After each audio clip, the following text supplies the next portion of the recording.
Before Mitchell Tenpenny became a hit songwriter and artist in his own right, music was already part of his DNA. His grandmother, the legendary Donna Hilley, led Sony ATV Publishing and helped shape the careers of countless songwriters who helped define country music. Mitchell shares a special childhood memory, the moment he realized what a songwriter really was, after meeting two country music icons who penned one of the greatest songs of all time. Curly and Bobby Braddock, they were upstairs, and my grandmother, I came up just to see her, say hey to grandmother. She goes, hey Mitchell, these are the guys that wrote, He Stopped Loving Her Today. And it all kind of clicked. I didn't really know what she did, like what a publisher was. I was younger, and I just assumed all artists wrote their own songs, but that day I figured out what a songwriter was, and I just thought they were the coolest people in the world. As a boy, Mitchell watched and learned from his grandmother, a legend in the industry who helped build Sony Music Publishing. Years later, fate brought him back to those same halls, this time as an artist. He shares how a chance CMA Fest performance led to signing with the very company his grandmother once helped run. I never really had the plan to be the artist either. I wanted to be the songwriter, and you never know who's in the room, and you got to take the opportunities Nashville gives you. One time we were playing a set down there where the Predators play, and for CMA Fest, and after a set, Sony Records happened to be there, and we were in their office next week and signing a record deal the next week after that. For his latest album, The Third, Mitchell opens up about his creative vision, explaining how he wanted the album to mirror real life, full of highs, lows, and the emotional shifts in between. To me, I want it to feel like a movement, like in life. I mean, we could be having the greatest day ever, and then all of a sudden something sad hits us, or vice versa, something sad and then something happy.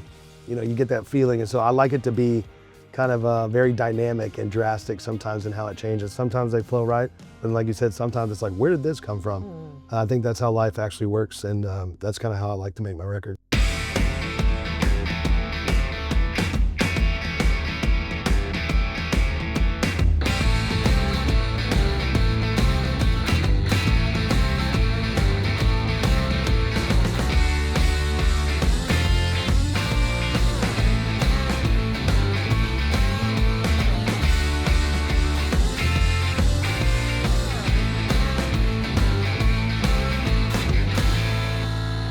Welcome to On the Record, presented by John Deere. We're coming to you from Starstruck Studios in Nashville's Music Row. This is a guy, an incredible singer-songwriter who's had 3 billion streams globally, literally heard around the world. He's got a sound that refuses to be boxed in. We're so honored to have Mitchell Tenpenny here, man. It's so good to see you. Thank you for having me. What an intro. Thank you. I feel special. You're amazing. You're amazing. Thank you. Talk about your sound in just a bit. But I want to let you know we wrapped up On the Record with a good friend of yours, Colby Calais. Oh man, I love Colby. Oh wow. The same sentiment, the same feeling about you. You know, she told us a story. First of all, Mitchell has heard on a song called Realize, of course, Colby's song that she reimagined on her new album. If you just realize what I just realized, that we'd be perfect for each other, but never find another. Just realize what I just realized. We never have to wonder if we missed out on each other, but it's not the same. Oh, it's not the same. Oh, it's never the same. No, it's never the same. Don't feel it too. You don't feel it too. But she said you're the guy that called her to sing on your album. Yeah. And she goes, funny that you're calling. I know, it's you know, sometimes the stars line up like that, and I'm always so nervous to reach out to other artists. I don't want to bother them, especially ones that I really look up to, because you know, you don't want to be let down by a no. So I got really nervous, but I got up the guts, the courage to text her, and she immediately said yes, which was an honor. But then she said, I've been wanting to ask you to be on my record.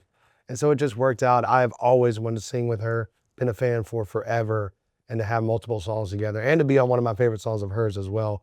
I mean, that was true special. What a full circle moment. The song that she's featured on your song, on the album The Third, Guess We'll Never Know. Yeah. You guys sound so good together. You had not recorded together prior to that, right? No, that was the first time. I actually wrote that song with a good buddy, Teddy Swims, who's a big pop artist, one of the best voices in the world, and me and him did that duet, and we sung back and forth. But in the studio, I just kept hearing Colby. For some reason in my head, I was like, Teddy, I mean, and that's no offense to Teddy, he's incredible. But I just kept hearing Colby's voice on that, and so yeah, we kind of switched it around a little bit and ended up doing that song together. And I'm always nervous. Are the voices gonna work? Are they gonna fit? Right. I've sung to her music in the car and in the shower so many times before, doing the harmony. Song? Did you pick Realize? I did not pick Realize. song? She actually asked that, but it is my favorite song of hers, and so it just kind of worked out. I love it. Yeah. I was going to ask you, you talk about sometimes you just don't know how it's going to go. Yeah. Dude, like Vince Gill, right, is the guy that does collabs, or he's the go-to. He's amazing. Mitchell Tenpenny becoming the guy to go. Oh, You man. do a lot of collabs. A lot of people reach out to you. I enjoy it. Yeah. Approach it. Obviously, you enjoy being in the studio and collaborating with other artists. Yeah, for sure. I mean, that's such a, it's a humbling thing if somebody asks you to be on their record, giving you that opportunity. And for me, I need to make sure that I'm not ruining the song for them. Like, to me, that's important. It's an honor to be asked, but the song needs to work. And so, I'll sing to it by myself over and over again, like ride my truck around, make sure that I can, do anything that doesn't hurt the song already if I'm being asked to be on one. And, but that's always fun. It's a little scary. Like you said, you just don't want to, you never want to be, the thing that ruins the song. So it's kind of it's a nervous thing for me sometimes. I think that's why artists reach out to you, because I know you're going to elevate the song. Talking about Chris Young, the collaboration that you guys did, which is a monster song. And then out of the format as well. I know you just worked with his band called The Strike. Yeah. I mean, yeah. and that again goes back to the fact that you have the sound. When I said it in the headline, in the opening, you can't be boxed in with a voice like yours. It's the ability to be so versatile. You're so kind. Thank you. That makes me feel really warm inside. That's all I've ever wanted to do, and be a part of this industry, and have people ask me to be on songs and to be able to sing, all over the place, all over the genres. I love all kinds of music, and that was an honor to be able to sing on the Strike song too, and kind of challenge myself a little bit different vocally. Like, he's such an incredible singer. Chris has his own way and phrasing, and when I got into the studio to sing it, I really had to hone in and listen to how he does it. It's just such a different way of singing. And I think that's why the song was so unique and awesome, and made me want to be a part of it, because it's just, he's such a great singer and unique to him. How many songs have you done with your wife, Megan Patrick? We've done a few songs. We really only have one song out, which is a Christmas song. Christmas song. Yeah, we have a Christmas song together, but we just started writing. We kind of, we're not announcing anything yet, but we'd love to put out something together soon. We don't really have a plan of when that is, but we're starting to write some songs together for that project. Normally when we're home off the road, we hang out with the dogs, watch TV. It's music. Yeah, but we don't really pick up the guitars all the time at home when we're together, but we've kind of started doing that because people keep asking, and we're like, why haven't we? And we got one song we wrote the other day that I'm in love with, and I have no idea when we're going to share it to the world, but it was really fun to do that with my wife.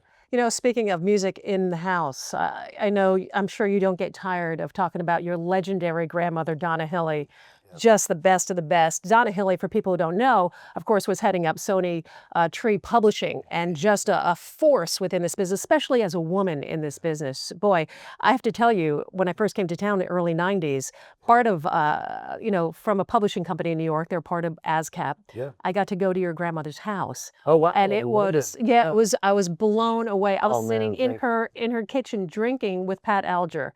If that gives you any, it was just an incredible songwriter. And then meeting Amy Grant. And at that moment, at your grandmother's house, I knew this is the community I want to be a part of. Oh, that's so cool. Thanks for sharing that. Yeah, she's obviously a big force, a big influence. I mean, she was everything to me. Getting to, I was a kid. She was still grandmother, so I got the best grandmother in the world. She'd still come to all my sporting events, come watch me play sports and football, my brother as well. But it was cool, like going to church with her, and she'd have that Cadillac with her phone, and it'd be Ronnie Dunn, or it'd be Don Cook or somebody, and just hearing her talk and the way she was talking and kind of, running this town. And it was such an inspiring thing, and the way she did it, obviously as a powerful, strong woman, but working her way up from, the receptionist to get into, be someone that fought for songwriters so strongly. I'm honored. I miss her every day. Yeah, she introduced you to really your love of songwriting, to getting to meet some of those guys. I heard a story of Curly Putnam. Yeah, Curly and Bobby Braddock, they were upstairs, and my grandmother, I came up just to see her, say hey to grandmother. She goes, hey, Mitchell, these are the guys that wrote, He Stopped Loving Her Today. And it all kind of clicked. I didn't really know what she did, like what a publisher was. I was younger, and I just assumed all artists wrote their own songs. But that day I figured out what a songwriter was, and I just thought they were the coolest people in the world. Yeah. Like, if you know, you know. And I was like, I want to be one of those one day. Like that would be so cool if I could be half as cool as those guys. Well, of course, here you are, man. Man. And you're made it for sure, and I'm sure she is smiling down on you for sure. Stay with us. We've got a lot more with Mitchell Tenpenny when we come back. I have a weird process. I'll write them all down on index cards and I'll go to like the golf course by myself and just listen to the songs and just see what feels good after each song and like play it out from the ending. And I ain't far when we're looking at the same. Welcome back to On the Record, spending time with Mitchell Tenpenny. And you know, you talked about initially as a kid really being in love with the songwriting process, getting to meet some of the biggest writers in this town. Talk about that a little bit more. Getting a cut first with Granger Smith, does that kind of crack the door open for you? oh, absolutely. That was everything. I mean, I love telling this story to writers. They're still trying to get the first one and how long it takes and how many no's you hear. But I'll never forget getting that phone call saying you got the cut and then the single. And just, it opens up so many doors. It's everything you're chasing. To hear your song on the radio for the first time, it's all you need to keep going. Right. But man, it takes a long, long time. And I'll never forget just kind of breaking down and calling my mom and just being like, oh wait, we got one, here we go. And you know, it ended up being a good hit for us. And like I said, it opened a lot of doors. I got into rooms that honestly, you just don't deserve to be in yet. You got to work hard to get in that. And you get a little jaded in this town sometimes. It's like you got to earn those spots to be with those writers. And you know, that was my first time of getting a taste of feeling like maybe I stand a chance in this industry and can compete with these guys. But they took me in, right immediately, and we started writing songs together. And I'm Granger Smith. Thank you for that, brother, for giving me that opportunity. I'm gonna fast forward 2018. Yeah. Drunk Me. Yeah. All of a sudden, it hits. Yeah. Big, you at the top of the chart. Yeah. Talk about writing that one. And did you have any idea that it was really going to connect the way it did? No, I had no clue. And I was writing songs for other artists at that point. I was just doing songs when I wrote, or writing for other artists when I wrote Drunk Me. And I thought Blake Shelton was going to do it originally. And all of a sudden we signed this record deal and I need a song. And I'm looking at what I got and I was like, I don't know if this song is good or if it's going to work, but I know it's different. And what I've learned in my time here, that if you're going to stand a chance, it needs to be something different than what's going on. If you're chasing something, you're too late. So for me, it was the decision to be like, this just sounds like something I'm not hearing yet. And let's give it a shot. And wow, what a life-changing thing that happened. I also know somebody else means a lot to you, your wife, Megan Patrick, as we yeah. mentioned before. And for people who may not know, Megan, of course, a Canadian artist, so much success in Canada, came over here to the States. Boy, she's on a trajectory as well, just skyrocketing, just an incredible artist and super sweet, by the way. I don't know if you know this, I know when it comes to dogs, I think you or your wife will do anything. Oh, She yeah. played a benefit for me at the Bluebirds, so she's just so sweet. Yes. Talk about how two of you as artists make it work. I think truthfully, it's, absence makes the heart fonder, I guess. Is that the word? Is that the phrase? I don't know. It's just, we really try to make it memorable with the time we get. And I think there's something special with that. We also really root for each other. Man, I'm so excited and proud of her. She's working her butt off. Going from Canada to America it's a whole different thing. It's almost like starting over, and it's weird. It's a weird thing. I still don't understand how it works, but as much as she did in Canada, coming here was tough to start all over and grind again. Getting to work together on a video for Say Moon, your latest single. Man, what a beautiful song. Really sums up your lives together.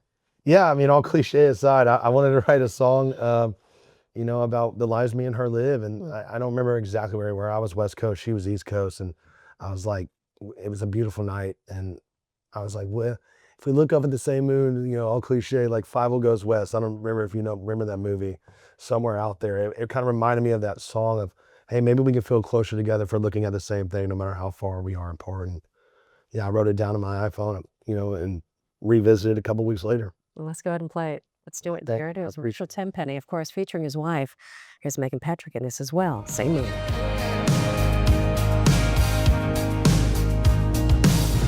Silver lining to these nights alone. We got some making up to do when I finally make it home. I'll show you how bad I miss you. I'll pull you in close and kiss you. But till then I'll have to picture you looking at the same moon. Could be 1,000 miles apart, yeah, but it feels like our hearts are in the same room. If you're lonely where you are, I ain't far when we're looking at the same moon. I'm looking at, you're looking at, we're looking at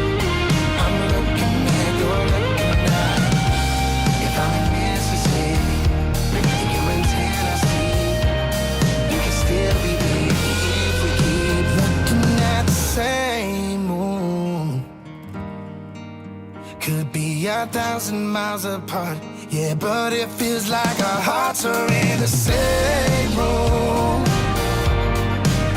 Oh, if you're lonely where you are, I ain't far when we're looking at the same moon. I'm looking at, you're looking at, we're looking at the same moon.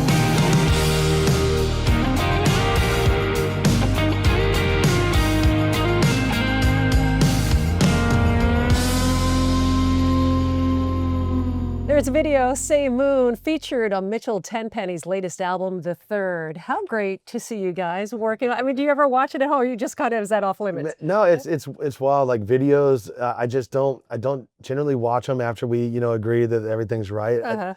It's just weird, but every now and then you'll go back years later and see it, and it's really cool to remember where you were at that moment, who you were at that moment. Not only an incredible, talented guy, you have such a great heart. I want to talk about the work that you do for the Tenpenny Fund. I know, and again, you mentioned losing your father to cancer. This is such a cause that's near and dear to your heart. You've raised, I mean, gosh, $500,000, something, not more. Yeah, it's crazy.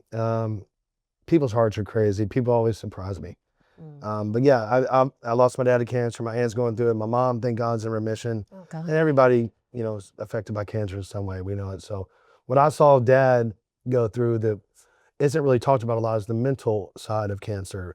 We have great doctors, great drugs, great everything to fight it, from that point. But mentally, you got to be prepared for that battle. And I just didn't see a lot of care and access to that kind of care. And so we really focus on the mental part of fighting that disease. And I think it's just as important. You gotta battle it from both sides. Absolutely, just doing such great work. Man, it's such a pleasure to get time with you and get to talk to you. You look ahead, you're going to be wrapping up, of course, we're wrapping up another year heading into 2026. Can you tell us anything that's going to be happening? Yeah, I mean, we're already starting to record some new songs, writing every single day, and working on some more tours next year. We got a tour coming up right now, me and Jordan Davis again, and I'm so excited. It's one of my best friends in this industry, and we had so much fun doing it last year. Like, let's do it again. Right. So about to start that back up, finish the year strong, and then we'll see what surprises we got next year. It's gonna be so much success continued, of course, and coming your way as it continues to do so. Just a pleasure again. Mitchell Tenpenny, everybody. Our love to your wife, Megan Patrick, as well. Thank you guys at home for watching On the Record, presented by John Deere, and thanks to Starstruck Studios here in Nashville, Tennessee.